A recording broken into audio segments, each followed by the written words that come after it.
You, wherever you are in the world, maybe just send me my money back. It would be great. $200. It's not a nice blow.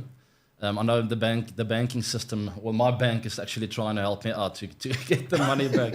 So I visited a scam site. Finally found someone at the consulate or embassy or wherever. Got some girl that tried to help me, and she said, "Listen, that site is. I've never seen that site in my life before." Finally got the visas in, applied for. Hopefully it'll be back in 2 days' time. It's quite tight. I'm flying on Friday with the whole family. We'll be going to Bangalore. Also be visiting Mumbai. We have a lot of amazing stuff happening in Bangalore when I get there with the RCB. I'm very excited about that. But yes, we'll chat a little bit more into that. Yeah, when I saw you.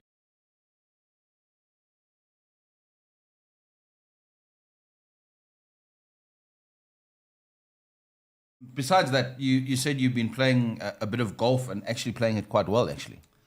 I'm hitting the ball very nicely, yes. I went into a golf. So you remember I was on a ski trip where I felt I could lose my life at any minute. Certainly the first few days. Going down that first red slope was not very pleasant. I panicked a bit. Finally got a little bit more comfortable. And as soon as I got back, 3 days later, I went into a golf trip. Our yearly Battle of the Bush annual trip where we go to Elements Golf Estate or Elements Golf Resort, one of the most beautiful golf courses in the world. I've played on a lot of golf courses. 24 guys. It's a messy trip. Very competitive, 12 against 12, Ryder Cup style, and my team lost by 1 point, but I played some of the best golf of my life, so I was very, very happy. Yeah, I don't want to talk about golf this week. There's a lot of golf we're going to talk about, but these visas that were hassling you is because you're taking the whole family, right? Yes, 5 of us. Yeah, mine was actually sorted because I had a trip there. We're busy. I'll maybe share more info about that, but I'm doing a bit of shooting in India for various reasons. And early in the year, I visited India, Bangalore and Mumbai, and got some nice footage there of stuff that I'll share with you guys later. But anyway, my visa is sorted for a year. I was fine, but the whole family, the 4 of them, my wife and the 3 kids, it wasn't easy. I'm surprised you still need a visa to get into India because, I mean, you've probably been there about 50 times. You probably have an Indian passport by now. Yeah, I love going there, I must say. My first trip was when I was 19 years old, so come on, people of India, maybe just get me a permanent residency or something. I don't know. I'm half Indian. You guys know that. I've got a quick story to share with you with our key partnership today. Obviously, superstar that the world knows him. I actually shared a lift with him. I know you know him a little bit, maybe better than I do. But oh, wow. We shared a lift. We shared a moment in Visakhapatnam. Last time South Africa toured there. How did you get it right to pronounce that? Listen, Wizag, if I'm saying it properly. That's better. But anyway, he gets stuck on the lift coming from the gym, which I think he's done again today. Yeah. And that day early on the test field, someone had run into the field, and he was standing at about short third man, and this guy comes in with takes out his photo, and wants to take a selfie with Virat. So I asked him, what did you say to the guy? Because Virat had a full-on conversation, still posed for the selfie, which was quite nice. Yeah. And he said, I was shouting at him, but calmly, saying that, listen, the cops are coming on, they're going to arrest you, you're never allowed to be on a stadium. And the guy said, yes, sir, please. Virat said, but please, first, selfie. So he gets the selfie, and he just says that he gets these crazy requests all the time, and I'm sure you do as well. Yeah, that is a nice story. I didn't know about that. But Virat's always got time for his fans. We have obviously given it away now. Virat's going to be in the show today on our key partnerships. I'm very excited to see his face again and to chat with him. And I know you guys will be very excited to hear about him. But yes, I've also had some very interesting requests, especially in India when I go over there. I know the people of India absolutely love the game. They follow the players. They know their stats better than some of the players know their own. So absolutely crazy about the game of cricket, which is so beautiful to see. And it's one of the main reasons why I love to go to India, is just to see the passion for the game of cricket. And when I went there, we were in Mumbai, in a huge park. I can't remember what it's called, but there are probably about 45 cricket games happening at one time. And I just stood there in awe. I also grew up in the backyard, playing cricket on the tar roads, in the garden, and to see like 40 games going on. I think that's also where Sachin learned his trait. And it's just beautiful to see. But yes, some very interesting selfies. In odd times, I think my wife and I had an anniversary dinner once, and at that point of a very romantic dinner, uh, I was sort of getting real emotional with her, telling her how much she meant to me. And the next minute, I just saw the cell phone creep in here. And someone's like, one selfie? And I'm like, I'm just telling my wife how much I love her, man. Just give me 5 seconds. Anyway, yeah, there's been some good stories, but it's our responsibility as cricketers. If you see the passion that people have for cricket in the country, you feel obliged to just pause for a second, give the man his selfie, because ultimately it's the fans who run the game of cricket, and long may that continue. Yeah, listen, let's not keep the man waiting. He's come fresh from gym. He's got the guns out. He does. He's ready to talk. He's always in the gym. He's always in the gym, 100%. That's why he's the best. Yeah, let me not let you guys wait for any longer. With our key partnerships segment today, we have none other, one of my best friends in life. I'm very happy and lucky to call him a friend, Virat Kohli.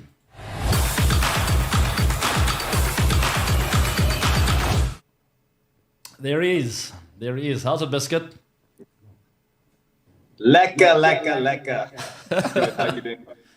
Listen, talking about accents, you love throwing accents out there, lekker, lekker, lekker, and you just gave yourself away. So I'm going to ask Michael to get something on here for the viewers. This is the video that Virat and I used to watch on the bus. I'm not lying, I think about 340 times. And I think the 340th time was the time we laughed the most. So this is one of our favorite videos, and Virat introduced me to this. Enjoy it. English Premier League. Manchester United.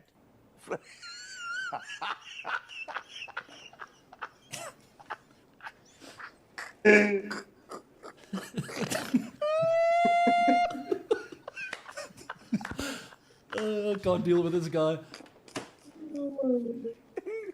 Viewers, apologize. I'm continue.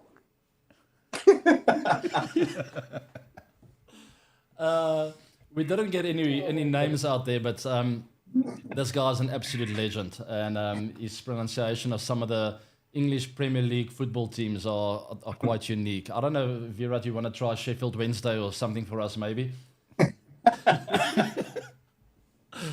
No, I'm not going to do that to you. We love that. What do you think of that video, Biscuit? This is actually one of my favorite videos ever. I stumbled upon this video, I think it was 2018, if I'm not wrong. And the first person I sent it to was you. And I knew for a fact that you will love the accent, and the fact that he's laughing at himself was something I found very amusing. Yeah, That is some of the funniest people in the world. Yeah, some of the funniest people in the world actually have that ability to laugh at themselves, and then people almost laugh at them laughing at themselves, if you know what I mean. So I found that very entertaining, and thanks for sharing that video with me. For 3 years now, we've been laughing at that, and I don't think it's ever going to end. It'll never get old.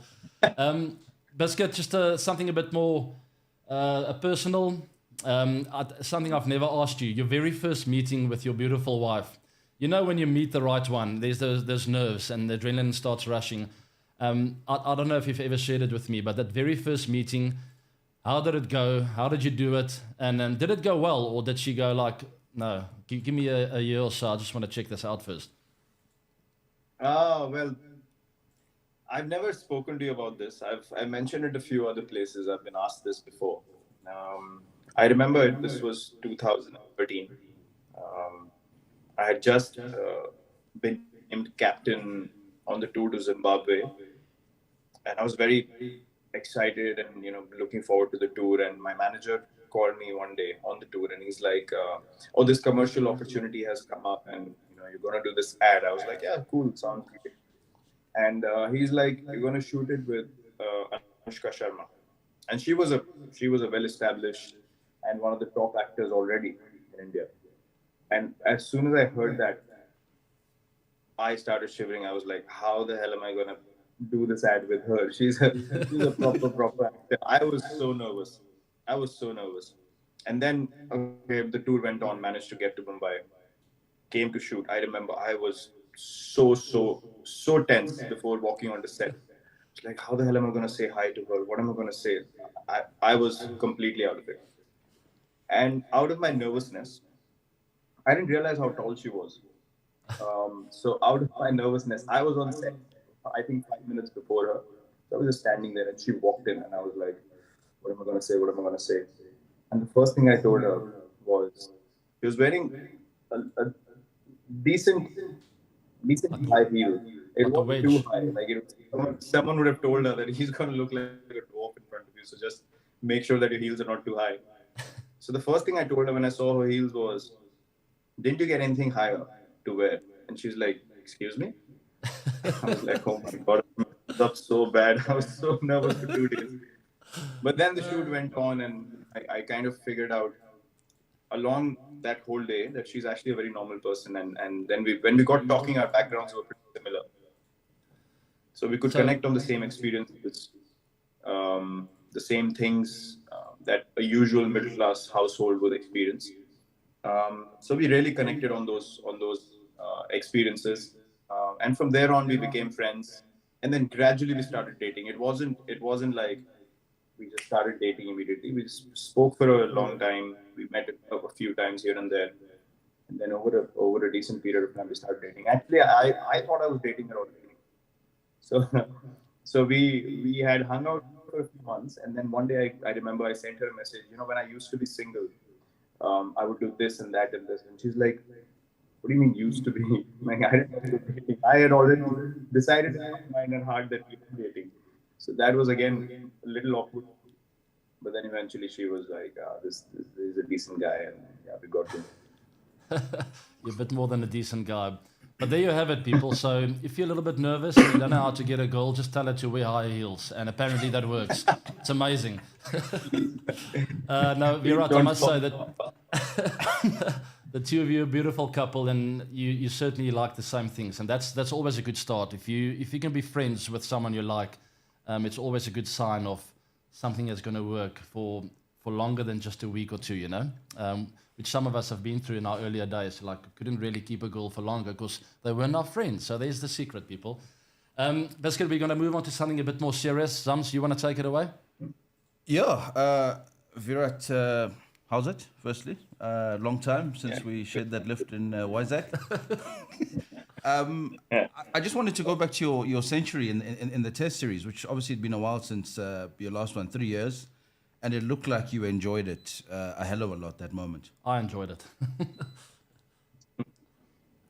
Yeah, it was good. It was really good. He's a man of few words today. Yeah. He was a lot more expressive the last time I Oh, saw you him. wanted to ask me about my experience. Sorry, I thought you still going.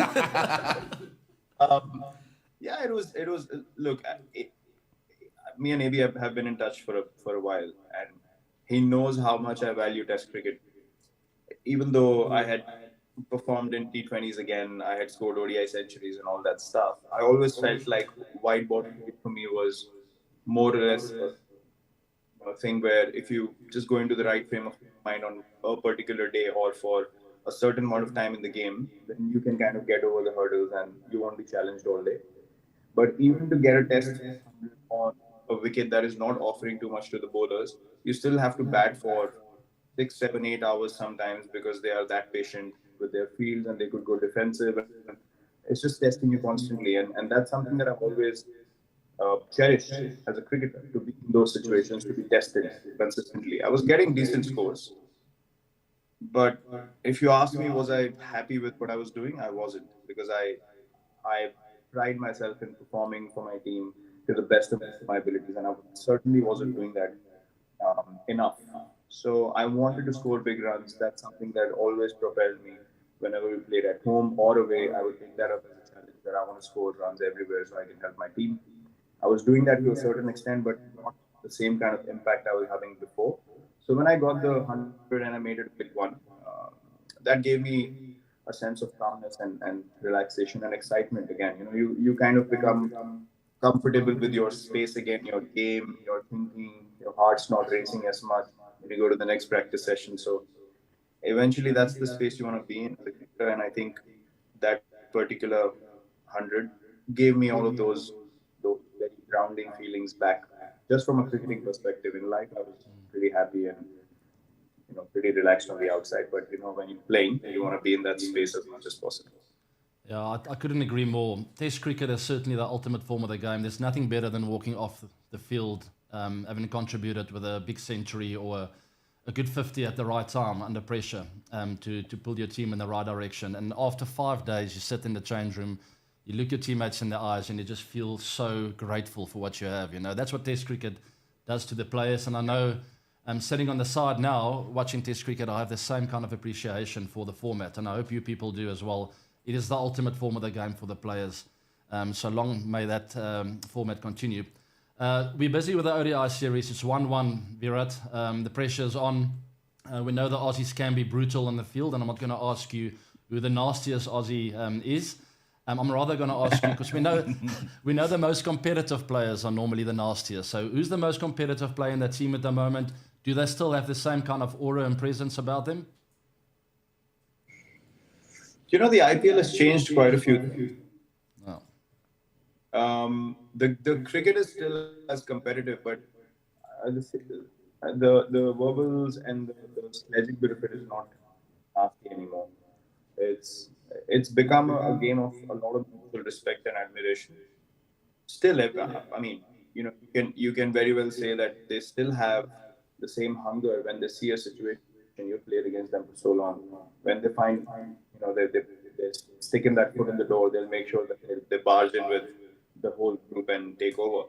So they are still looking for those opportunities, and they're as intense while playing. But um, the stuff which was too intense, and you know, the tension between the teams has significantly gone down, and that's what I've experienced this year. But not the competitiveness. I don't feel like they've come in with complacency, which I think is a nice step forward. It's progressive. And yeah, I mean, when tensions have to rise and come the World Cups and all those kind of tournaments, you'll see that anyway. So I think it's just nice to have that camaraderie with the players. Because also we've grown into our careers for such a long period of time. So guys like Nathan Lyon and you know, and the likes that I would have back in the day, we just started to appreciate the fact that we've had this opportunity to go against each other for more than 10, 12 years now. And this is where we stand in our careers, and it's still fun to be competitive, but not with any nastiness. So yeah, it's been nice. The ODI series is poised nicely as well. Yeah, that is I'm the pretty secret. excited. That is a secret for a team, is to have that competitive edge, but together as a unit. It's so tough to play against. The Aussies have always had that. I think of Stark, Steve Smith, and then someone who doesn't say a lot, but he's got that competitiveness. Marnus Labuschagne. That's how you pronounce it, by the way. It's not Marnus Labuschagne. I know he likes to go by that name these days, but he'll never be Marnus Labuschagne in South Africa. It's Marnus Labuschagne. Anyway, Biscuit, the mental side of things, you're not old, don't get me wrong. You're getting towards the latter stages of your career. A very, very senior player. It's like a VVSP, very, very senior player. Is the competitive edge still there? How do you stay mentally fresh? You don't have to answer for long because we're coming towards the end of this partnership segment. But just tell us the secret. How do you get it? And sorry, I actually want to know, when you don't feel like I've got this oomph today, how do you get through that battle? I've had those challenges so often. Yeah, I mean, at this stage of my career, to be very honest, I get very excited for a big series or a big tournament. The games that happen in between, obviously your energy and intensity is not the same. So it did bother me quite a bit in the past few months. But then I started taking the games in between very professionally. I started focusing on, okay, what can I get out of this game as a batsman? Are there things that I'm looking to work on my game? And can I go out there and actually execute those things while being in the middle of the action? So that gave me a small goal to work towards. And even in the field, you know, when you feel like, oh, your body is not moving the same way, it's a mental switch. I mean, none better than you to kind of understand that when mentally you switch on as a fielder, then your body starts moving completely differently. So I would challenge myself mid-game. I think a lot of self-talk is important, because when the occasion is not kind of pulling you up to the mark, then you have to speak to yourself and get yourself up to the mark so that you can maintain the same standards that you have for so many years. So it's more effort, to be honest, now, because also you feel like, you know, you're doing the same thing over and over again. So if something doesn't excite you, then you have to pull yourself up to that level. But it's definitely tougher than it used to be in the late 20s even compared to now. Towards the end of my career, it became a lot harder to get going every single time. And that's where, for the first 8 to 10 years of my career, I worked really hard. Everything was about net sessions, getting going, making sure my straight drive is perfect. I very quickly realized my energy levels and my mental freshness are a lot more important for those last 5 years of my career. It wasn't so easy to get up every morning to go, you know what, I'm going to play the best knock of my life. So really a lot of rest, clever exercising, making sure that I execute properly and then let's keep it short. But anyway, that's exactly what you said. So all the very best for the rest of the series. Can't wait to watch you tomorrow. It brings us to the end of the key partnerships. I know we told you 10 minutes. I'm sorry it was a little bit longer. We have the quick single segment coming up. It's going to be 5 minutes. This time I guarantee you, if you want to join us, you are welcome to. Otherwise, we're going to say goodbye. But are you going to join us or not? Yeah, for sure. I'd love to. I have all the time in the world for you. Let's move on to the quick single segment. I hope you enjoy it.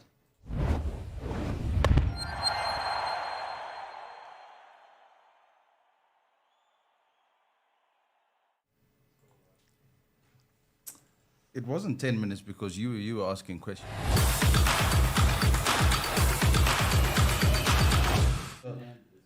Virat will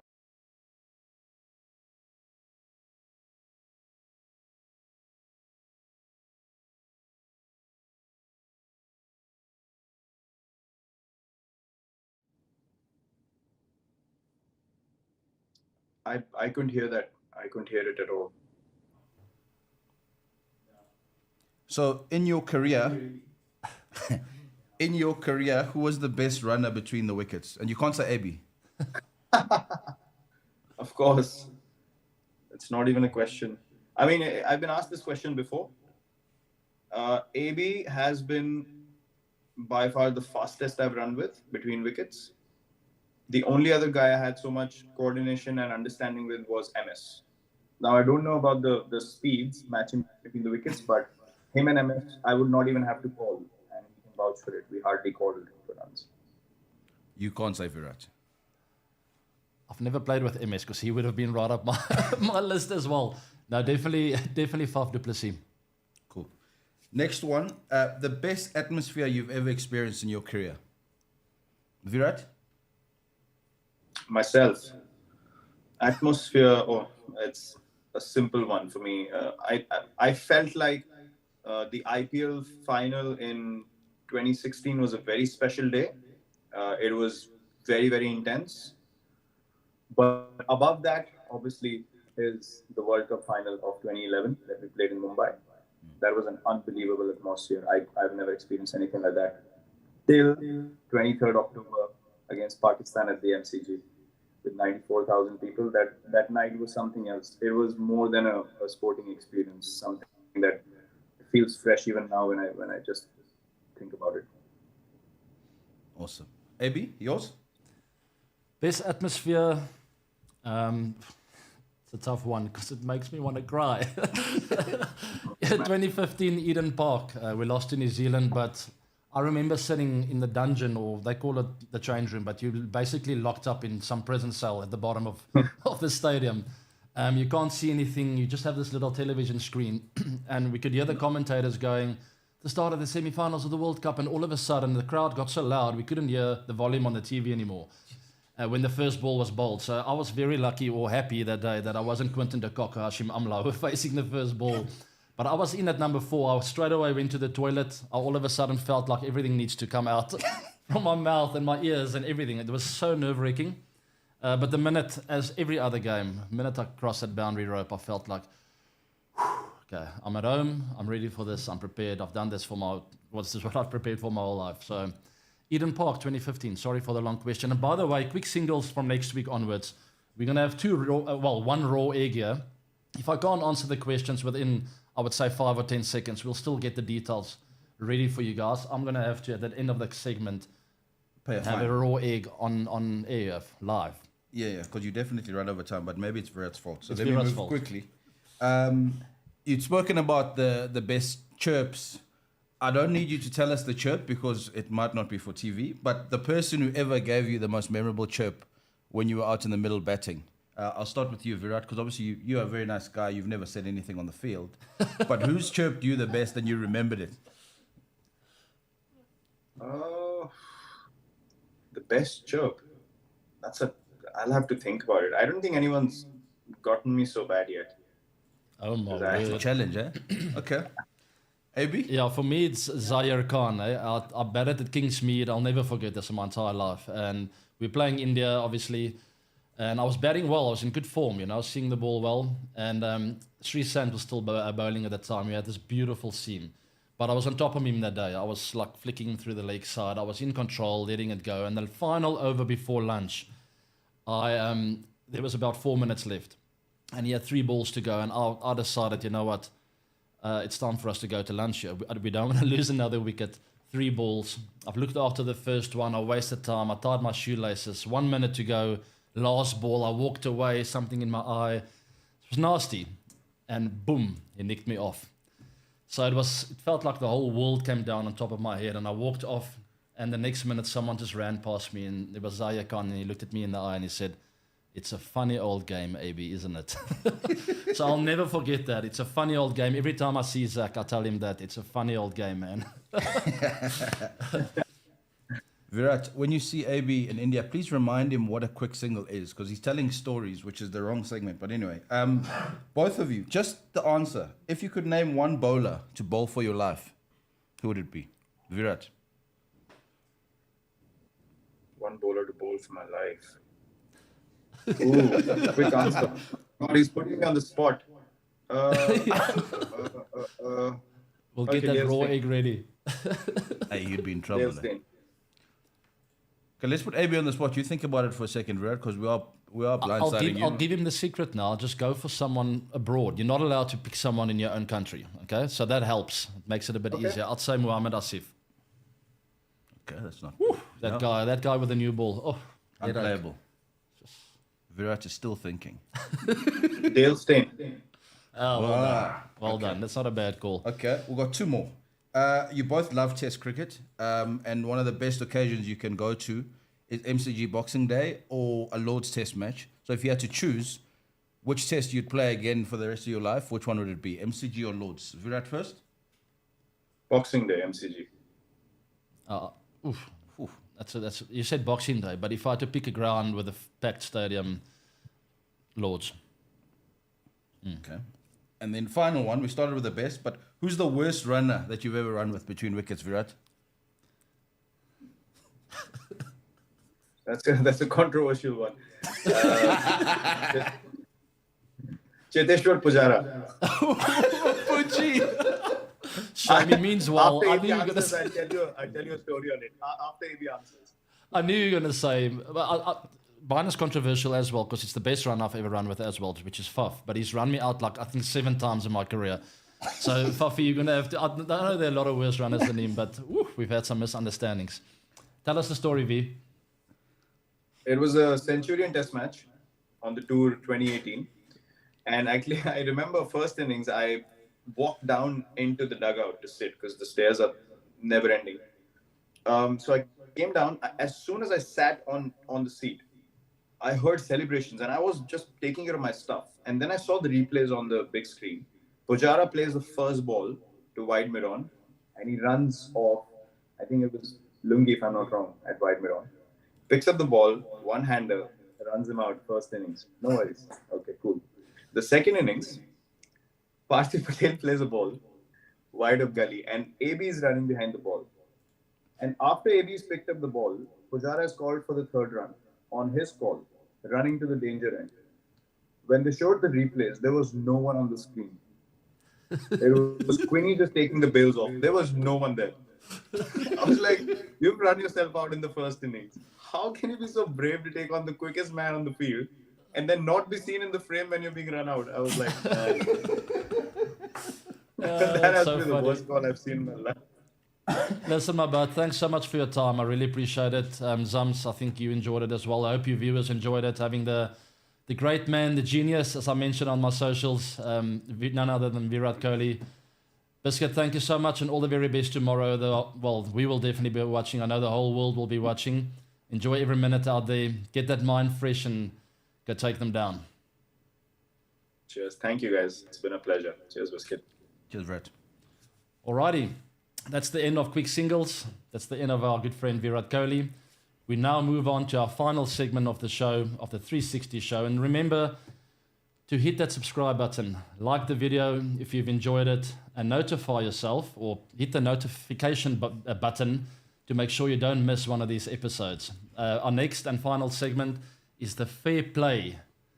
Fair Play, what is it called again? Yeah. It is the Super Over, because it's really important. Yeah, listen. Quick Quick single wasn't as quick as it should be. I thought Graham would be slow, but geez, Virat can talk. Yeah, But anyway, we had a lot of fun. We'll go over time for Virat. Super over. Let's move quickly here. There's obviously been a lot of cricket going on around the world. I just want you to touch on a few of the key ones. SA versus West Indies have been in the middle of a ODI series. We saw West Indies win in East London. First one was rained out, where West Indies won in East London, and Timber was in the runs. There were a lot of runs scored. What did you make of it? Yeah, we're under pressure now. Firstly, the disappointing side of it is we should have won that ODI. Yes, the Windies got a really good total in East London on a slowish deck, but after the first 20 overs with that foundation, with a little bit of thinking, a little bit of experience, and I think that's where we're lacking maybe, a little bit of inexperience in that middle order. It was disappointing not to see us cross the line there. We had it in the pocket, we had Timber in, and Timber, I mean, what unbelievable form he's in. I called it with the last show. I said keep an eye on him. He's moving well. He moved well in that SA20 tournament. And looking at his balance and his hunger to score runs, I knew something was brewing. And it was great to see him play like that. Very disappointing that we couldn't pull together the partnerships in the middle. Some silly shots.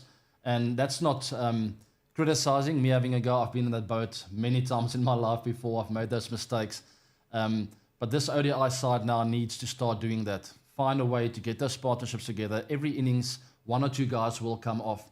And if it's your turn to hold back, to absorb, make sure that guy stays in and he's got a partner on his side, then do it. Knuckle down, make sure you get your 20 at a runner ball without any risks.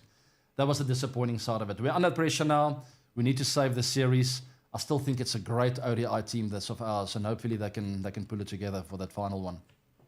Yeah, there was a question, I think, on social media about different people playing different formats all the time.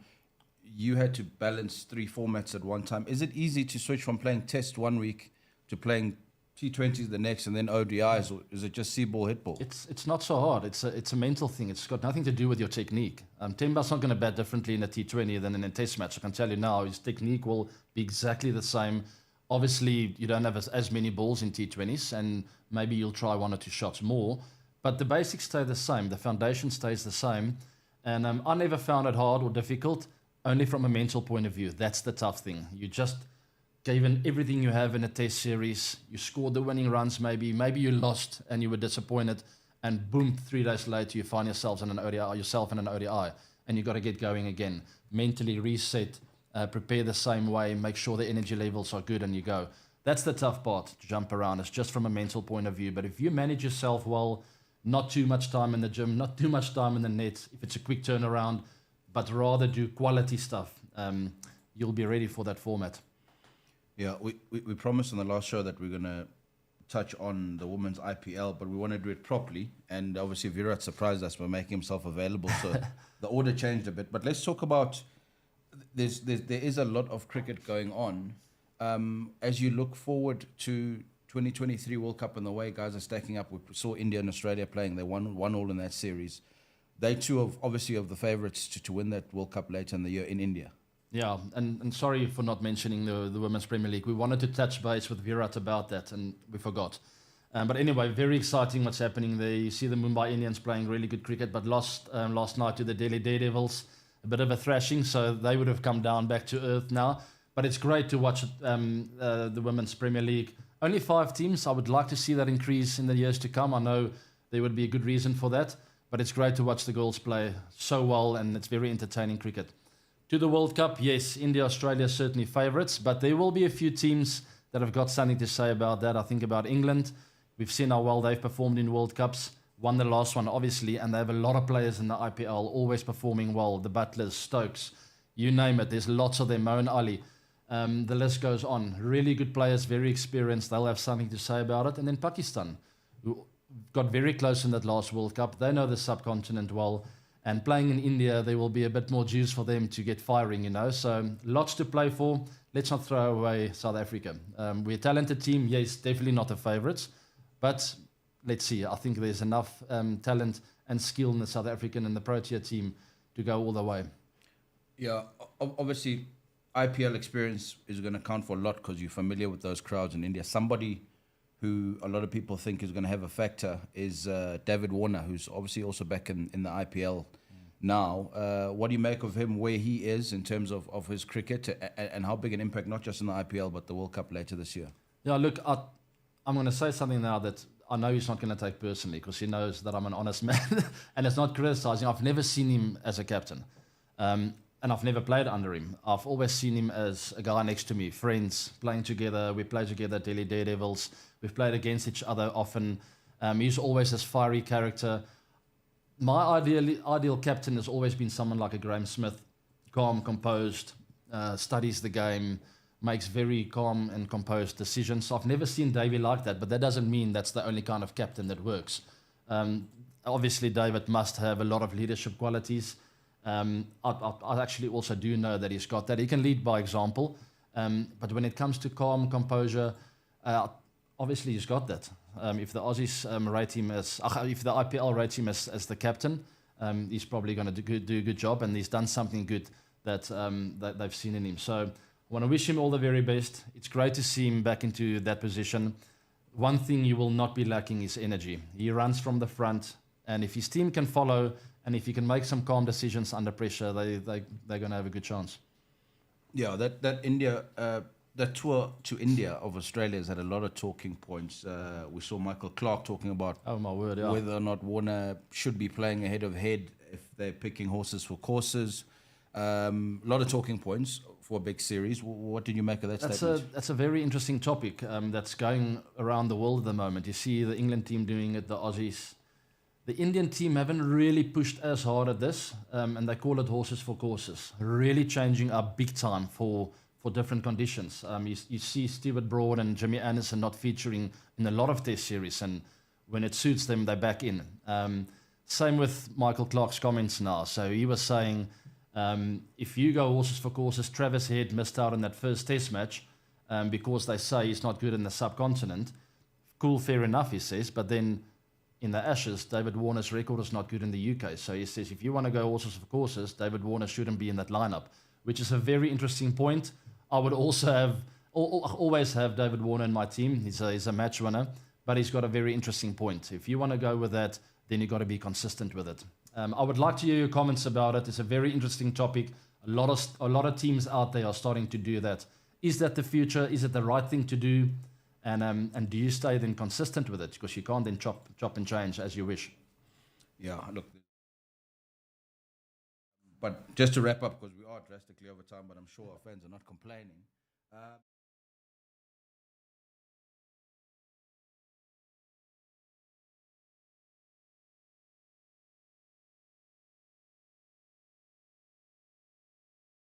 Yeah, there's some informed players in both the teams. I think they are playing in Chennai. I think that favours the Indian team. Really tough to beat them there. If they're smart, they'll make the wicket slow. It takes you so long to adapt to that kind of pace. It really stops off the deck. And with the seamers, some of them stop it, some of them skid through. So it's an odd wicket. It's tough to get used to it. You really got to have your stuff together to score runs there. Shubman Gill, Virat Kohli, two batters I feel have been showing form. I think they can take the game away from the Aussies. And if they get in, the Aussies will have some problems. In the Aussie department, Steve Smith in really good form. Can't wait to watch him bat. We know Marnus is really busy at the wicket as well. If the two of them get going in Chennai, they're smart cricketers. They don't take a lot of risks. They will not take long to get used to that pace. Clever guys. They play spin really well. So the Aussies will need them to lay a foundation in that middle order. In the bowling department, I've seen Kuldeep Yadav bowl really well. I think he'll feature in Chennai. There's a bit of turn. He gives it flight, takes it both ways. It's tough to pick him, so he'll be a force to reckon with. And on the Aussie side, we saw Mitchell Stark, what he did in that last game. I love watching him bowl. Hopefully he'll get a little bit of reverse swing there in Chennai. If he doesn't, he puts a bit of pace on the ball, and I think he'll be pretty easy to face then. But he needs it to move around. He's quick. He's competitive. He tries his heart out. So they are my key players. And obviously Nathan Lyons in the Aussie team. We know what he's capable of.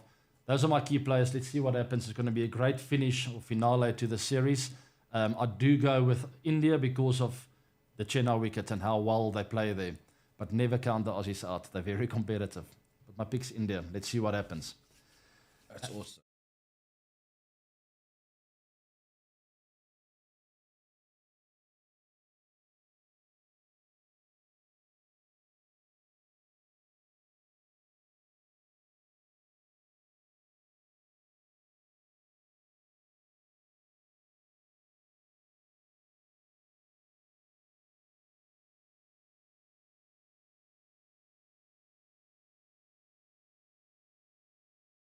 So I appreciate that. And that brings us to the end of the Fair Play Super Over and also the end of the show. Thank you very much for joining us. I hope you enjoyed every second of it.